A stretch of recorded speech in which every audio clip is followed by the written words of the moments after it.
Grande é a satisfação falar com vocês mais uma vez. Se você não me conhece, meu nome é Carlos Eduardo, sou fundador do projeto social chamado Dito Popular. E aqui a gente mergulha nas questões sociais e sai dos rótulos para nos aprofundarmos nas questões e pôr o dedo na ferida. E falar em pôr o dedo na ferida, dá uma olhada na imagem a seguir aí, por favor.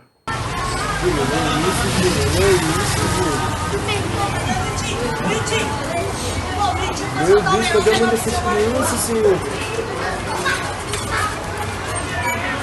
Mano, isso é de dor no coração, sabia?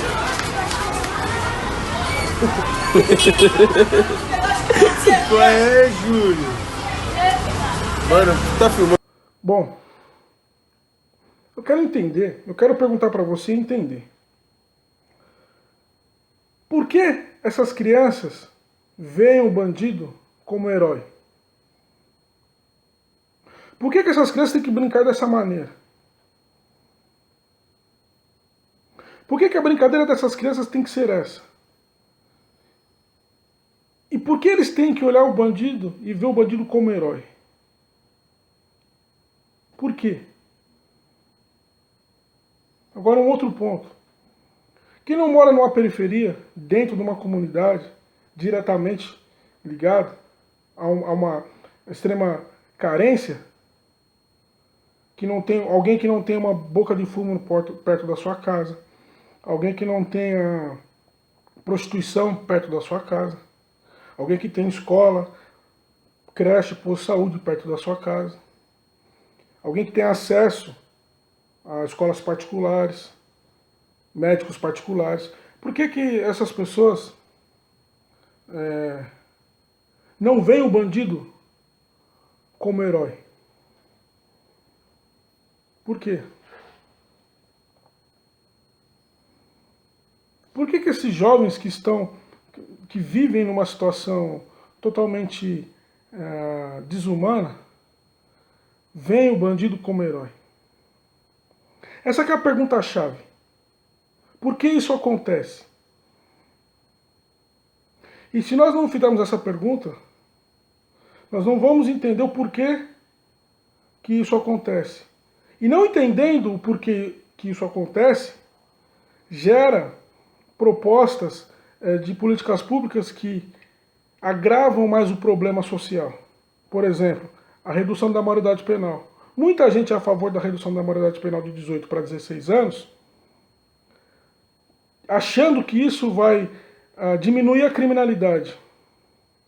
Mas como isso vai diminuir a criminalidade, sendo que jovens, crianças, têm como espelho os bandidos? Então não faz sentido nenhum você querer diminuir a maioridade penal para 16 anos, sendo que crianças, jovens, estão sendo formados para serem bandidos. Estão sendo doutrinados a estarem no crime. E você que é a favor dessa lei, você não propõe em nenhum momento que o Estado leve desenvolvimento para as periferias. Você não propõe em nenhum momento que o Estado leve creche, saneamento básico, água potável, asfalto. Aqui em São Paulo, há muitas regiões, há muitos bairros que não tem asfalto, que não tem esgoto, que não tem água tratada. Há diversos bairros. Mas por que você não sabe disso? Porque você só fica assistindo televisão. Você não vai lá nas quebradas, nas periferias e vê que isso acontece. E o problema e a razão por que isso acontece está na ausência do Estado. Quando o Estado não cumpre o seu papel, que é de proporcionar para as pessoas o mínimo de dignidade para viver, vem a criminalidade tomar conta. E a criminalidade é apenas mais um problema enfrentado pelas pessoas da periferia. E sendo que quem não mora diretamente numa quebrada, numa periferia, tem apenas a criminalidade como um problema para ser enfrentado. E por isso que essas pessoas acreditam que reduzindo a maioridade penal, a criminalidade vai reduzir.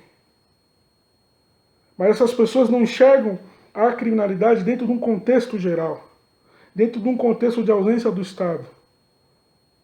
Porque essas pessoas não têm na porta da casa dela uma boca de fumo, uma casa de prostituição. Essas pessoas têm asfalto, têm água tratada, têm escola. Então, quando você tem um mínimo de dignidade para viver, você acha que todo mundo tem. E diversos bairros aqui em São Paulo não tem o mínimo para se viver.